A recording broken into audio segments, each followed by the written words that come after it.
We all are only 1 degree removed from knowing someone who is being impacted by workplace violence or some form of online exploitation. This issue filters into employee wellness, impacting engagement at work. Let's bridge this gap by bringing awareness and education to these pressing issues and shield the vulnerable.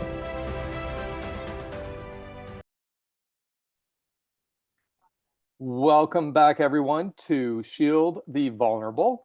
Today, I've got a really cool guest. Sally Klein, you are a human capital management consultant, and you help small to medium-sized business streamline their human resource information systems to avoid costly compliance penalties. But we're not really going to be talking about that today. From getting to know you, you're a real thought leader in the HR world.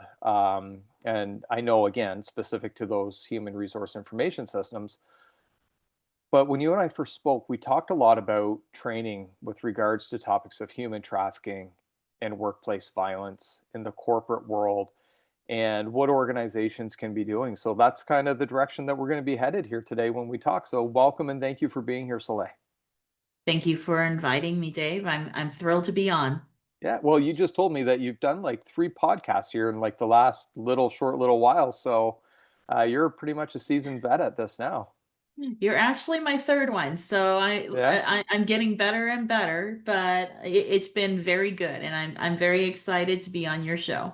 amazing. Well, thank you. So, like I said, when we first met, we talked about the topics of human trafficking. We talked about the topics of workplace violence. You come from a unique area. You're in Las Vegas. Uh, no stranger at all, Las Vegas, to the world of human trafficking. Recently, in May 2025, there was an active shooter incident at a local health club or a health club chain in Las Vegas. And so this is really knocking on your backyard a little bit. How do you see that with the companies that you work with, that are focused on the regulatory and compliance training that they have to do with regards to these topics?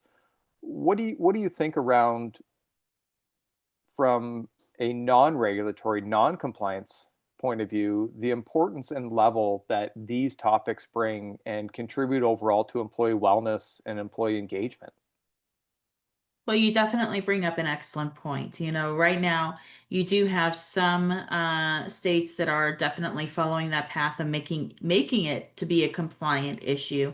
Nevada, unfortunately, is not one of those yet, but considering that, it's something that does have to be brought up, especially in the workplace violence, it is good to have more of the executive and management buy-in from the top first to start bringing in so that employees can recognize anything that does go on with other employees, that sort of thing, and to build that level of trust.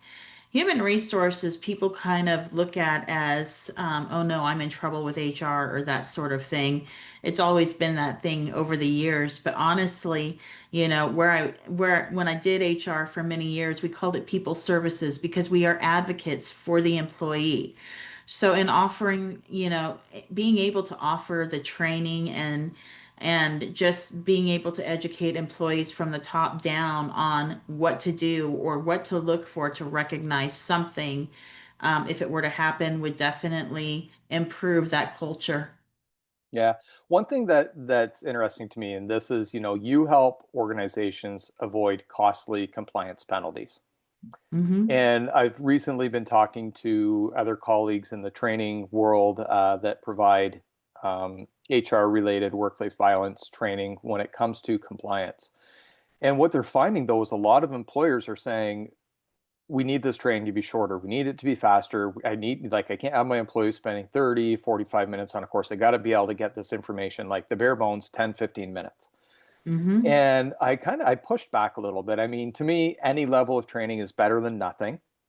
But I pushed back a little bit, or I just asked the question to say, employees are going to be spending that time, if it's not doing training, they're going to be doing other things that are disengaged activities at work. We know what happens. The rising costs of employee disengagement are through the roof. But when it comes to short changing training or just trying to get training done quickly, there's huge costs when it comes to employee wellness, employee mental health, and if an employee is injured through some form of workplace violence, and in the world that I work in, from an active threat or an active shooter, how do you balance in your purview the balance between we have to save time and money, and employees, I get it, they can't be doing training all day, every day, and Mm-hmm. going, these are really important topics. And if something should ever happen here, it could cost our organization a lot of money. Mm-hmm. What's the balance Absolutely. there? So, what I would do, and of course, I'm talking from an HR side of things with a system, is typically on those systems because everything is all electronic these days. You can even do short videos, of 15 minutes, and you can assign it to an employee to review for that certification. Put a little reward in there, say like a Starbucks coffee, gift card or whatever, or have a drawing on, this is how we encourage employee engagement. Hey, Hmm. here's a big huge drawing of $100 Target card or whatever if you complete ABC training, and they're only like 15 minutes a piece, and they have, say, maybe a week or two to complete it, you know that would definitely drive employee engagement as far as getting those certifications done. In addition, that's why I said you really have to go with management, executive level buy-in first of all, because they need to encourage their employees that yes, it's okay if you spend 15 minutes, say, a week on looking at this video, and then the next week there's another video series involved. If it's a series of short little videos and maybe with a quiz in it, Right. at the end of it, so that you know that they've actually paid attention to the content, that would definitely be go a long way. And what's great about having an HRIS system with that is it tracks the employees. So it goes from onboarding a new employee, a new hire, and you are able to assign that training to them. So no one gets missed. Everyone is part of that program. And you can run reports and analytics on that sort of thing to ensure that everyone, like I said, from management down, has that training so that they would be able to recognize if anything were going to happen. Yeah. One thing that we're looking at implementing throughout this, we really, really believe in creating safety as a habit. Hmm. And what that takes is like that takes, being engaged and thinking about safety first, mentally role playing, instances or situations that could happen. Because if you see yourself there first, even mentally, your response methods increase dramatically. And we're even playing around with 60 to 90-second learning snippets, short training scenarios that an employee watches a video or gets a written scenario that they got to review and then quickly go through the corrective actions that they would have to take. And I Hmm. think little ways like that to enhance employee engagement, to make safety part of the workplace culture, right? I truly, truly believe that if organizations go beyond compliance training, right? Instead of Hmm. putting training in front of an employee and say, here, you have to do this because there's a box that I have to check to say you did, and we have to remove our liability to it. If you start giving them training on topics of active shooter training, active threat training, human trafficking awareness training, and prevention, um, that employees start to look at this and go, you know what, my employer actually cares about me in a whole different light that I didn't think about. They're not just giving me regulatory compliance training. They're giving me training that is actually of something that I'm concerned with in my real world or my real life. They're giving me training that ties back to my family safety. They're giving me training that I can take well out of the workplace when I'm on vacation, when I'm traveling with my family, when I'm out at a restaurant or in a retail store. That they can use. Like even recently, 2 weeks ago, like late July 2025 here, at a Traverse City, Michigan Walmart, 11 people stabbed. that were Right. shopping in that Walmart supercenter. So this is training that goes well beyond what happens in the four walls of the workplace. And I think when employers start to get on board with that, I think it really is going to drive up employee culture and employee engagement. Correct. And it is definitely something that would drive that engagement and something that the employees would actually get excited about. But it's all in the communication piece, right? On, when you introduce anything new to employees that, this was not offered to them before, that sort of thing. They may not understand the whole um, value of what they're receiving, that sort of thing. So that's where it really falls on to the supervisors and it falls onto HR to get that communication piece out so they understand the value that they're receiving from the employer that they're not having to pay for and that they can definitely use throughout the rest of their life. You Hmm. know, when I was in HR, I used to have to beg people to take CPR training. Right. Yeah.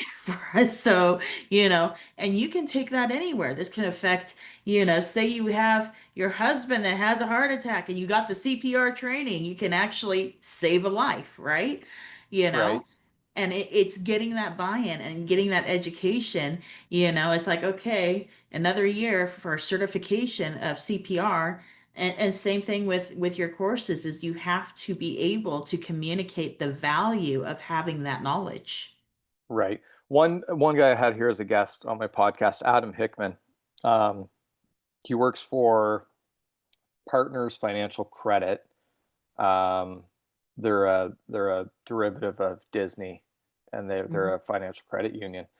And he was talking about that level of engagement with employees, and said it's like he gave a really good analogy. He's like, it's if you live in a neighborhood and all of a sudden there's a new stop sign that came up or was put up in your on a street, and it's now become a four-way stop.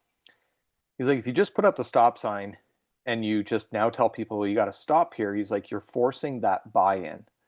Mhm. Whereas if you, before you do it, if you start bringing these things to the community and say, look, there's an issue with some traffic in this community, it's a growing concern with the families that live here, and we're looking at adding in some stop signs, and you get them to actually contribute to where it goes, when it goes up, what that whole thing looks like. He's like, now you have their actual true belief in it, and buy-in. It's just not forced kind of compliance. And I think training Mhm. could be viewed in the same light, that if you go to your employees and say, look, this is something that is not, that we're not mandated to have to do. But we also know every time you turn on the news, we're seeing it in the news or instances of it. And so we're Mhm. looking at bringing this training in. What do you think of that? No, And I, getting I them. uh, I agree. There, I used to be a part of an organization that bottom line, what we would do in order to mandate new policies, procedures, and that sort of thing, because anything that you change affects each department differently, right? So we would always make sure that we had a representative from each department have a meeting with us and we would explain what we were going to do to change the policy and say, okay, how does this affect you? What is your suggestion to get the employee buy-in? That sort of thing. So that way they feel that they have a say in it Hmm. and that they're able to get that engagement. If would it be best if we offered lunch, to have the employees attend a longer training? How's this going to affect your production? That sort of thing. Because you always get employees who may want to do it, but then they're so busy with what they're doing, their job, and that sort of thing, that they worry that if they do attend that, the supervisor is going to kind of look down on them. But once you have the leadership buy-in that are saying, no, this is important, this is a value add that we're giving to you, and if they can coordinate with the departments how best to roll it out, that would be the best possible way to get that employee engagement.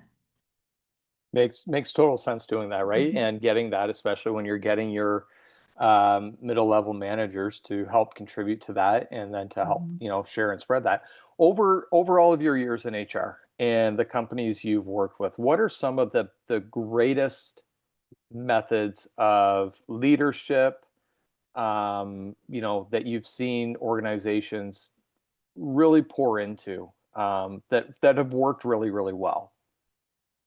So I worked for a large nonprofit in the Bay Area. And I have to tell you, the employee culture at the time was very low. And a lot of the reason is you have a lot of high turnover, low paying jobs, that sort of thing Is going that on. specific to not because of nonprofit or in Yeah, the general? nonprofit, their mission is to train employees to get a better job elsewhere, right? Right, So that was what their mission was. And so you would get people that would join a nonprofit. And of course, because they only have certain budgeted amount of dollars, that sort of thing, they're not able to say like pay what you would expect from a corporate pay, right? And so you would get, and then of course, the nonprofit that I happened to be a part of had a lot of retail stores. And so if the retail stores were not pulling in money, then, it was in the hole. And there was a lot of just disgruntled employees. Engagement was low and that sort of thing. So we ended up switching out the CEO, and we got a new CEO that believed in employee engagement. And he brought in and he said, look, we need to get a leadership team together, and this leadership team needs to consist of employees from every department, have a representative to attend these meetings, so that whatever changes we're making they are all made aware of, and then they can offer that's where I got it. They can offer their right, feedback on how it affects them, how it affects their department, that sort of thing. And because we need to turn this around, we need to start making a profit here, or we're not going to exist, right. type of a thing.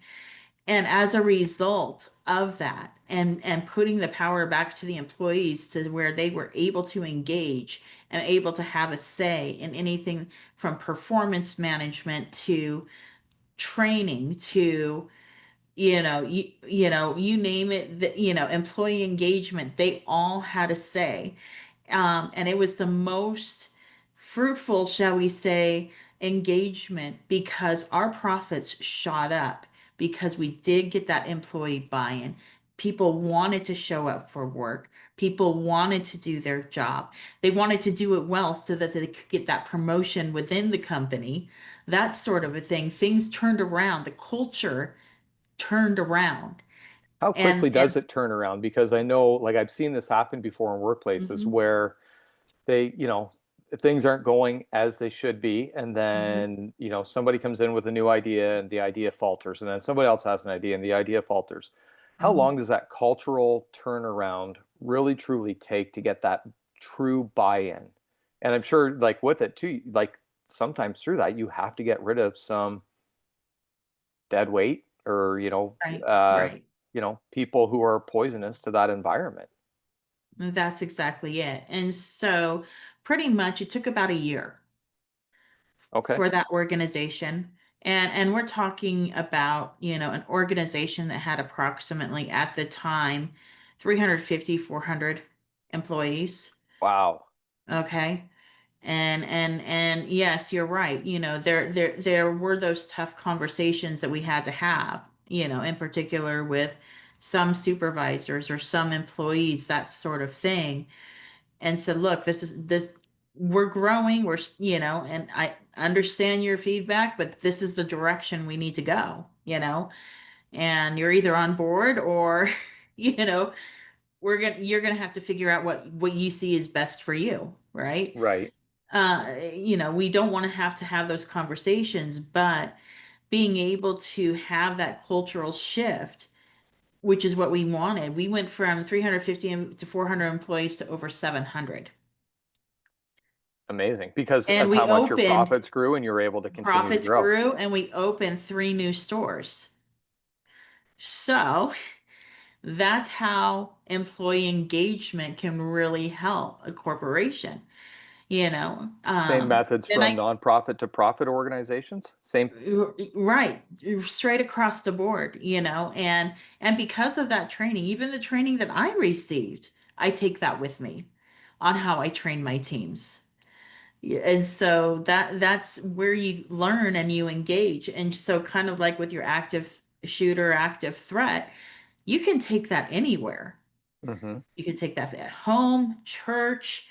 You can take that if you decide you're going to move on to another employer and say, "Hey, Right. this is what we did at our previous employer, and this is what helped make us feel like we had a say in what happens in our company." Yeah. We have the power to take, to say, "Hey, no, this is the way we're going to do things." So it's not just the aspect of training for that particular company, but something like that you can take anywhere. Yeah. And Do you that's think the it's something that's on individuals' minds? Do you think it's something that they I don't want to say that they're worried or live in fear about it, but is it a growing concern? I mean, I look, the week that we are right now, um, in the news, there's been like 5 or 6 active shooter incidents that have happened. Absolutely. And everyone wants to blame the person with a gun or whatever. Well, you just brought up Walmart, it wasn't just a gun, it was a knife. And so you can't blame the actual thing that did it, right? It's the person that you're looking at. And so to have, of course it's a concern anywhere you go.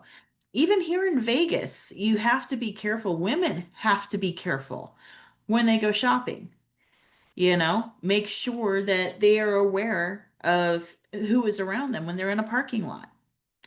You have to be Right. careful with your children. You see that all the time.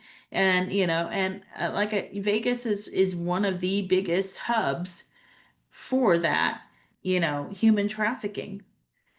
And it does take an awareness. You see it, you see the concern. I'm on Facebook and I'm in different Facebook groups, right, Yeah. of moms, saying, "Hey, be careful at this Walmart parking lot because this is what happened to me," or that sort of thing, of what made them aware. And so that education is something that people want. Trust me, they want that Right. education. They want to be able to protect themselves. So having the employer offer it at no cost, saying, "Look, this is how you are aware, this is how you protect yourself," that's valuable. It just needs to be portrayed, the value needs to be portrayed and saying, "Look, here's what it can protect you from having this knowledge." So, Yeah. Absolutely. Absolutely. mhm. Uh, when it comes to, you said earlier, employees that have this worry about, like, I got all this other work to do and all these things. I honestly see, this training them with people going, you know what, this is something that's been on my mind. It's been something that's been a worry before, something I've given extra thought to. And it doesn't really become a hassle to have to spend 15, 20, 30 minutes going through training and education that's actually going to really enhance their safety, their family safety, the safety of their kids, and being able to go home and talk to your family about these things and say, my employer is providing me training on human trafficking awareness. Now, most people think, Soleil, this isn't going to happen to them. And they're right, probably isn't going to happen to them. But the reality is, it's not like people just being picked up, kidnapped, put into a shipping container, sent overseas. It's happening within everybody's own houses with, as soon as youth, the average age of entry into human trafficking is 13 years. And so, as youth have greater access to the digital online world, to phones, to platforms, it's a growing concern that parents have to actually go, you know what, could my child be susceptible to being groomed? And I probably have to start having that conversation with them. And I'm so grateful that my employer has actually given me the tools and resources to begin to do this and better understand it. Because now that I understand what human trafficking is, I can actually go home and know where to start that conversation at with my family. Exactly. And that's a huge point. And that like I said, that should be something that drives that engagement. But I also do understand that at certain at certain companies, and it's the culture, right? Shall we say? And they have deadlines, they have all these other things, and there's always a person that's wearing 20 different hats, Right. on what they're doing. They want to do it, but they just don't have the bandwidth to do it. That sort of thing, right? And so that's where, like I said, that's why I said it really has to come from the top down, to say, so that the top says, look, this is very important. We understand you're doing a lot for us right now, and that sort of thing. But this is important, and this is the value that is added to your position on having this training. That's sort of so, Yeah. you That's know, such a fantastic point, that the top down has to support that yeah, and give people that permission to not feel the pressure right. surrounded with it. Exactly. Yeah. So it all depends on that employee culture going on. Yeah. Amazing. Well, I know I took a lot away from that, and looking at it from that HR perspective and through that lens. Soleil, you work in that HRIS system and you help organizations avoid costly compliance penalties. But I urge organizations to start thinking beyond the regulatory, beyond the checkbox that they need to give employees for training, and looking at that top-down approach, that your safety matters to us. And we're going to start to begin and embrace that culture of safety within our organization. Your people matter, employees matter, their wellness matters. These threats go beyond just shooting incidents. They can involve other forms of violence. They can involve just verbal threats that can cause employees mental anguish, emotional tolls on them. And when somebody calls in sick to work tomorrow, they don't call in work sick and say, I'm sick because I had a customer or client yell or scream at me or threaten me, Hmm. and I need a couple days off to emotionally recover from this. They just call in sick. So it's really tough. Organizations, it's tough to measure necessarily where that ROI comes in, because you don't always necessarily have all of the data that you need to be able to put it together. But the biggest thing that I urge you to go is and understand that this is probably happening within your organization. And somebody doesn't even have to be threatened at work for their safety or mental health to be, to start to build up those mental health injuries. It can happen outside of work. It But if can you can definitely give them, happen at home. yes, and it can happen at Yeah, home. And oh, that's a whole other can of worms to get into right. right there. That's a whole other podcast in and of itself. Yeah, But start looking at going, how can we really set our employees up for safety, for solutions that they can use that are tangible in the real world that goes beyond work. Your employees are vulnerable in so many ways, and they contribute so much to your company and your organization. So, Soleil, thank you so much for being a guest here and sharing your insights, your thoughts around that from your experience in the HR world and working in nonprofits. Where can people find you at? You can find me on my website at freedomhcmsolutions.com. That gives a list of services that I do provide for the employers, to help them out as far as if they have any compliance issues or anything like that, or HR technology issues. I'm the girl to help straighten those things out and streamline your processes, saving you a lot of time. So check out my website. People love to And save time yes, and save time money. to take the training. That's right. Exactly. Right? Thank you for that little Yeah. plug there. Yes. All right. Amazing. Well, this has been another episode of Shield the Vulnerable. We will see you on the next one.